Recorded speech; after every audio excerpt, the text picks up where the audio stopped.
Okay, so today I'm going to be doing something a little crazy. I have a shirt and I've got it firmly tacked down to just a piece of board. And I'm going to take a Sharpie and I'm going to freehand draw on this shirt for my wife. She loves Spongebob, so I'm going to draw her Gary from Spongebob.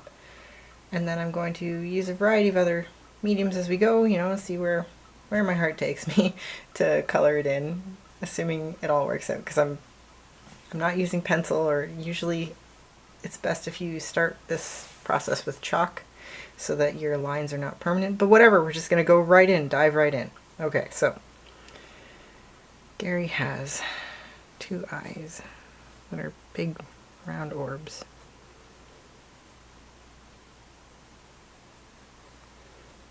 So I'm trying to do this pretty lightly because if I press too hard, it's going to fold the fabric. And also these are just the initial lines that I make. It's going to change over time.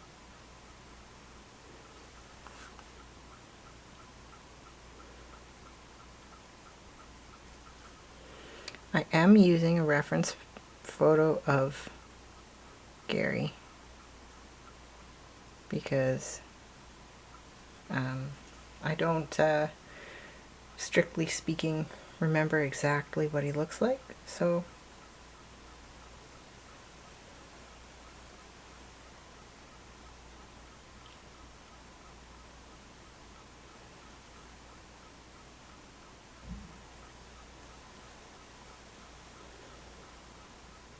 I've done this many times where I use a Sharpie on a t-shirt, and more or less I've had success with it, like lasting over years of going through the wash. Sharpies and acrylic paint, just normal acrylic paint, it doesn't even have to be a fancy fabric paint, will work. Of course, fabric paint is kind of nicer. See how I put too long a line and I push too hard, and see there's this little spot where the fabric caught on the marker.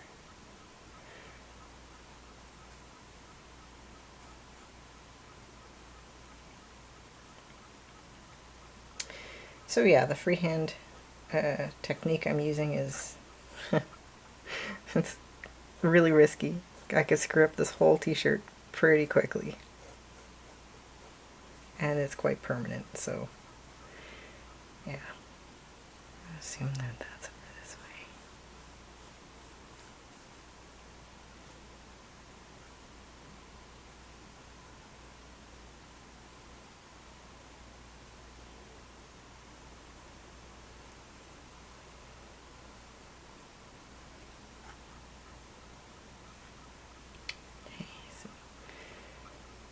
I think this is turning out pretty good so far.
Okay, and then the thing about Gary is he's really, really simple.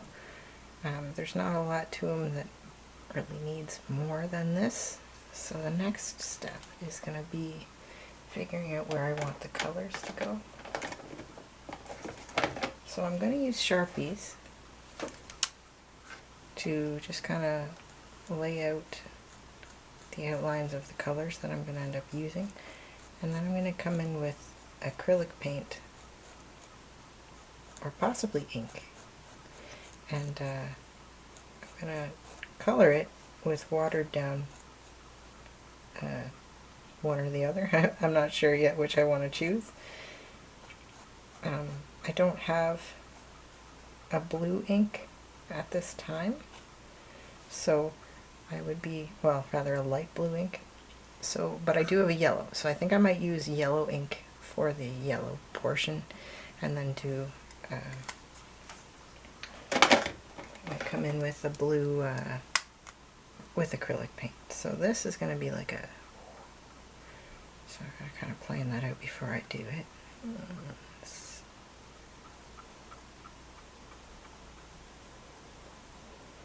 okay if it's not totally perfect, because this is just the outline. I'm going to go over it with paint. So the trick to using paint on a t-shirt, the difference between acrylic paint, mostly this is just a general idea, so it's not like, most of the reason it's different is because with acrylic paint versus fabric paint happens to be already watered down, I guess you could say. It has the appropriate level of pigment, but it's easier to work with on a t-shirt. This is going to end up being, potentially, it could end up being pretty crunchy if I'm not careful. If I really wanted to, I guess I could just even keep going with the Sharpies and color it in, but I find that when I do that it ends up kind of uneven. So I'm going to go grab some supplies and come back. Okay, so I've got some supplies. What I like to do is get my paintbrush wet, then dip it in some acrylic paint, and just make sure that the texture is where I'd like it to be before I begin. I start in this corner, for example. And the shirt absorbs most of the paint right away. Kind of looks washed out. That's sort of what happens with this, but the idea is to find a balance between too much water so that the pigment is too spread out and it looks like it doesn't color in, and too much paint, where if you've got too much paint it's gonna be really crunchy for the person wearing it. So the water helps spread it all out evenly, and a lot like watercolor paint, you can kind of layer it. So if you're unhappy with how pigmented it is, you can just go back in and do it again. It's kind of a slow process. That's okay.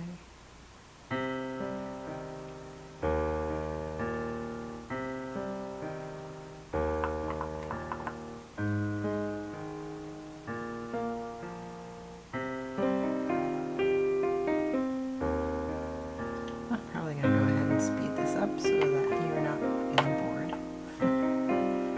with the process.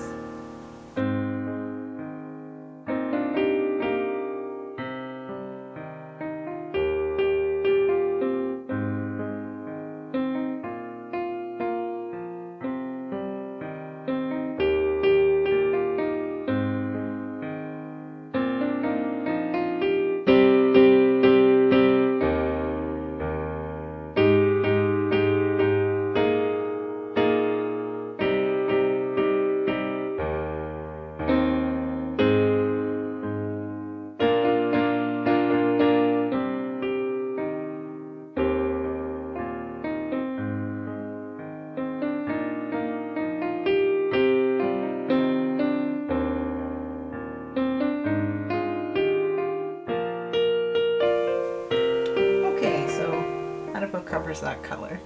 It's important you wash your brush really well between colors. Should be pretty self-explanatory there.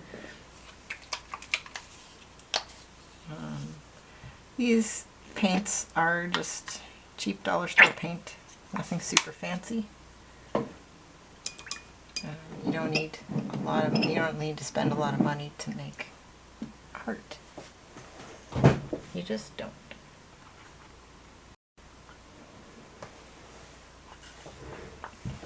So now I've got a blue, and I'm going to come in and I'm going to start up here.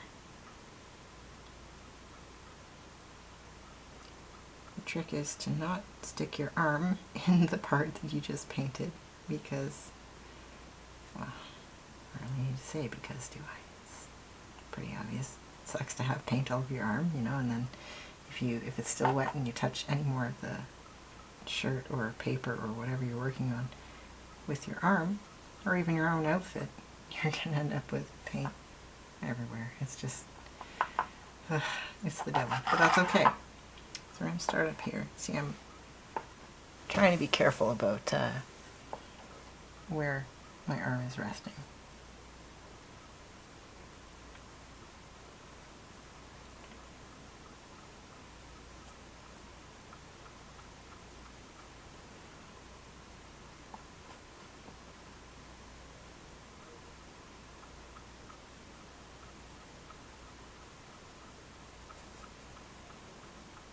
So I'm not pressing super hard. I find that with shirts, similar to when I was using the marker, if you press too hard, you move the shirt. So that's important to note. But also, if you want an even coating of paint on the shirt itself, you're going to need to be mindful of, if I spend too much time in one spot, then it's going to have more paint than, you know, elsewhere. That's not as good.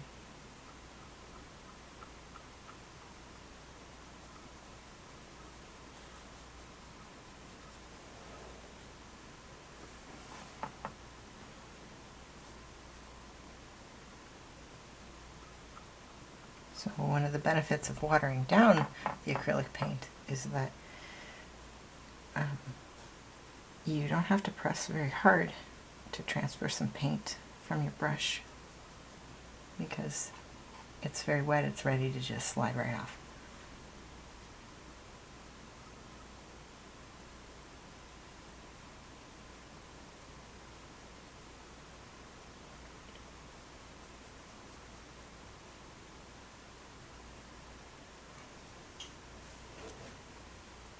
This is coming along nicely.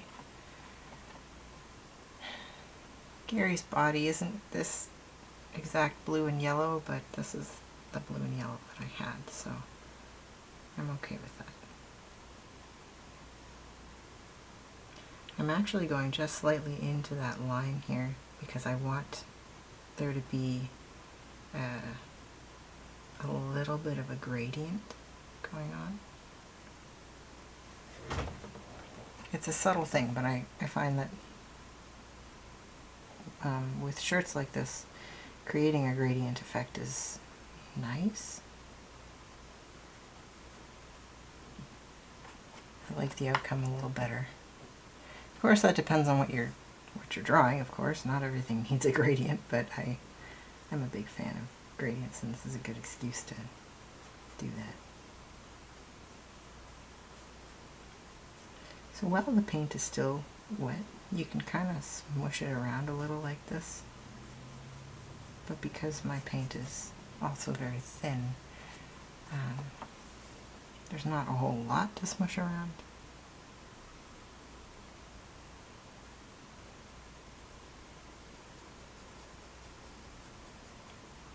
So see in my brush, there's little, if you can see that, there's little globs of dried paint. These will fall off of the shirt, but if you're worried about it as you're painting, you can use a paper towel to just wipe those off as you see them.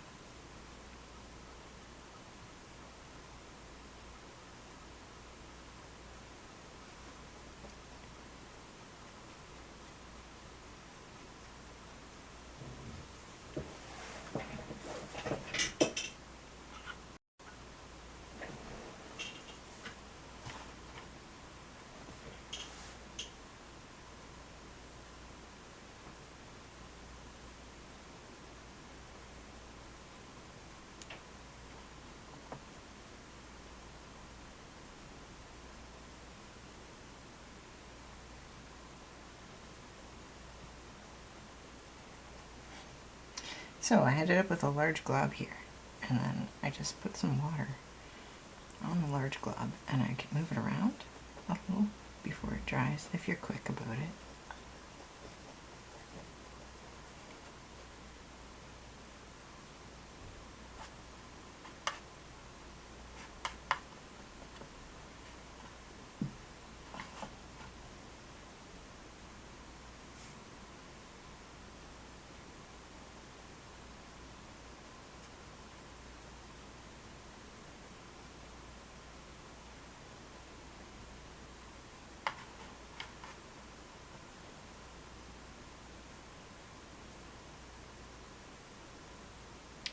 Sometimes it can be hard to figure out if you've properly saturated an area with paint or if it's just wet. With the blue it's a little easier to figure out than if I were to be using a dark gray or a black even, because when the shirt is wet it turns a color a lot like the initial Sharpie that I've put down. So that's just something to consider when you're making a t-shirt art like this. So I'm going to follow this light gradient, like I said, all the way down, just to get that out of the way.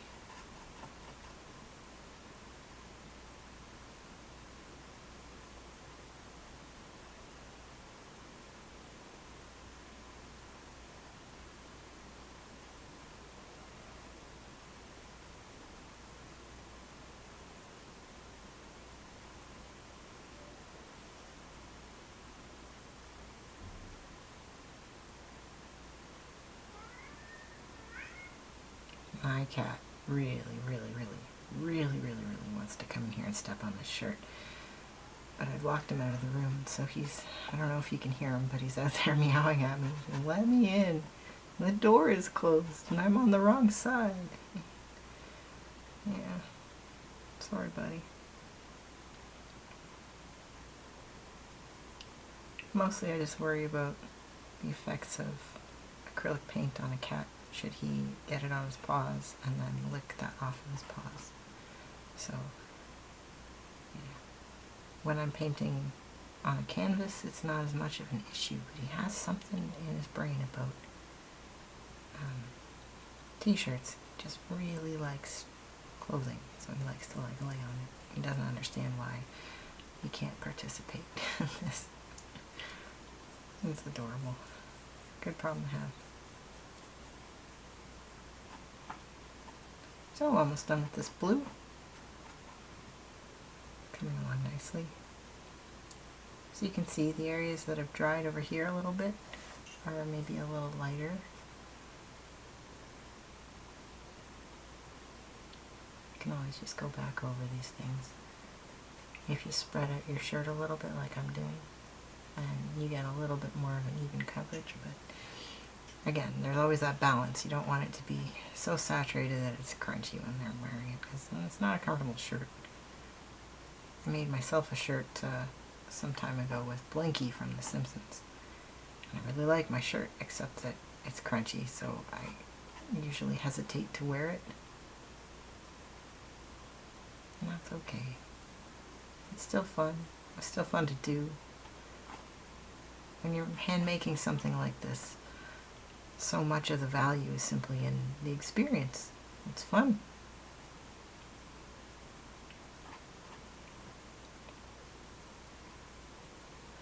I do make money off of my art, and I find that sometimes I get caught up in a thing where I think about, well, I gotta do this or I gotta do that because money. And, well, this is true.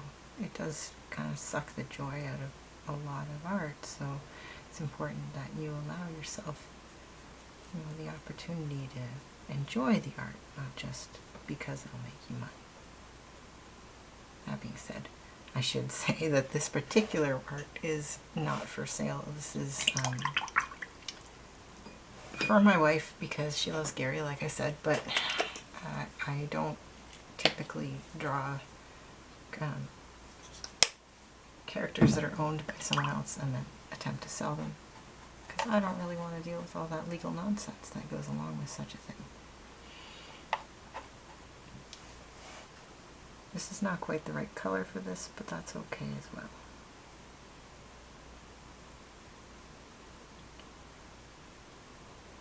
Working with limited resources because I just don't usually work with acrylic paint, so I don't always have all the colors available. That's okay. You do the best you can with what you got.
this area here, it's not actually painted, it's wet.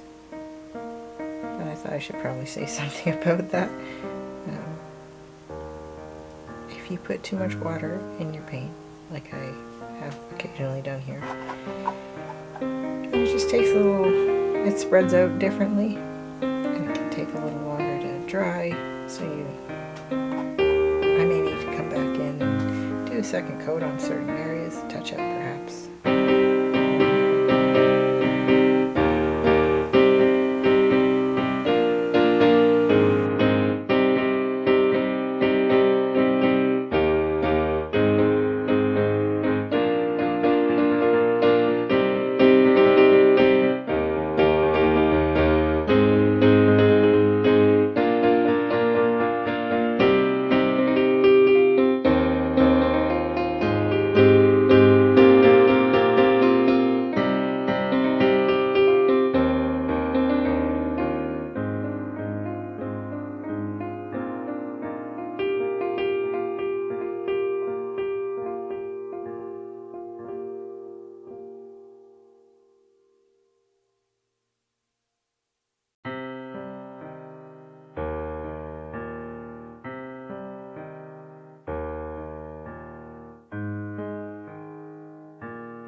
So for the red in Gary, I actually want to mix red with pink to make it, I have a really dark red, and I'm not convinced that's going to work out really well for this. So I've mixed my red and pink to be kind of a really dark pink or a light red, depending on what you want to call it.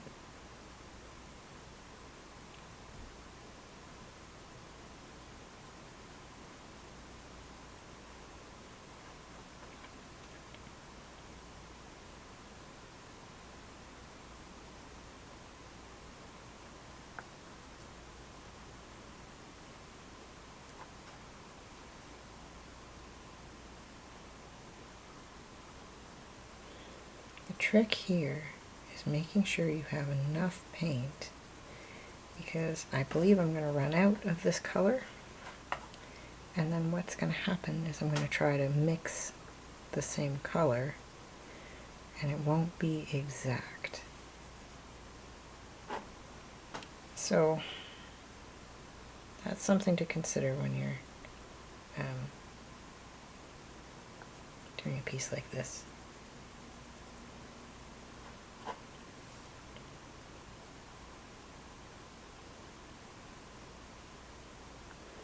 At least it's only a two-color mix. This would be a lot harder if the colors I was trying to recreate was a mixture of like 4 colors or even 3 colors, honestly.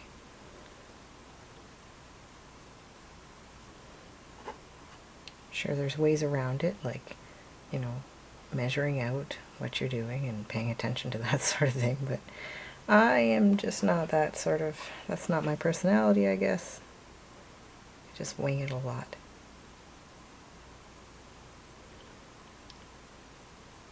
The other reason I went with not just straight dark red is because my wife really likes pink, and I feel like any opportunity to put more pink on a shirt for her is probably a good excuse.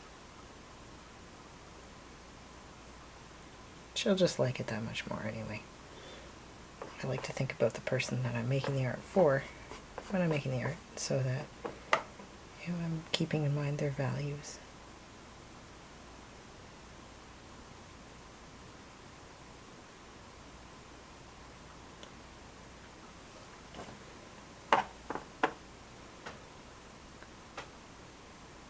We're almost done with the colors, and after that I'm going to come in again with, I think, a brush and ink, because ink will stain properly, and I'm going to just go over my line art again,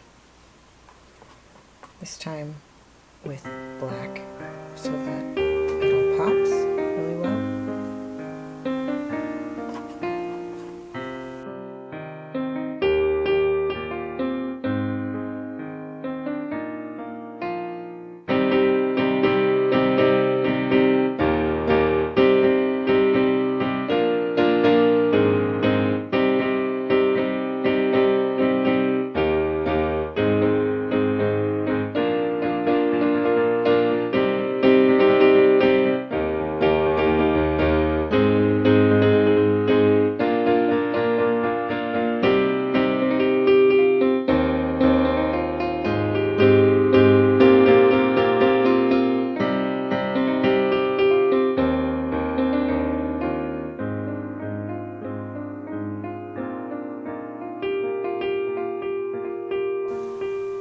Okay, I think that just about does it.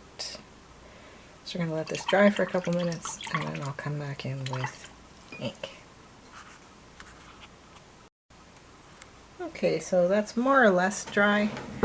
It's not really dry. It's still damp, but the edges are dry enough for me to go ahead and begin the process of inking. So when I ink, I like to use this brush. It's number 3, Winsor Newton Cotman round. It says 111 round. Anyway, it looks kind of like this. Well, exactly like this. This is the brush. Has good snap to it, but it doesn't come to a complete round head. It's almost square tipped. But I find that when I'm doing line work, this is a really good brush for that. I'm just going to go with super black. I'm not sure if it'll actually stay. This is a speedball ink. I'm not sure if it'll actually stay the course over a long period of time, but I'm willing to experiment with it. My wife is not super picky about that sort of thing because she wears out t-shirts kind of fast. So I'm just going to ink this now.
satisfied with that line art, so what I'm going to do now is use just a Posca marker, a white one, to just add a little bit of highlights to this area. I haven't let my ink dry all the way, so I'm being very careful not to touch any of the ink with the marker, because that'll really screw up the results of what I'm doing.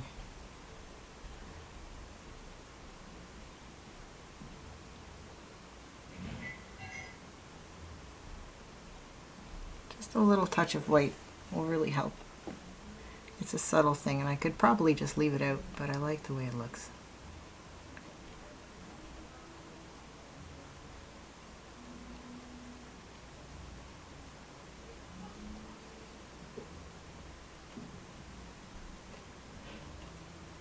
So I'm not going all the way in this area. I'm just adding a little bit of a highlight, and I'm letting the shirt color be most of the background. And that sums it up. Gary, the shirt. Thanks for watching.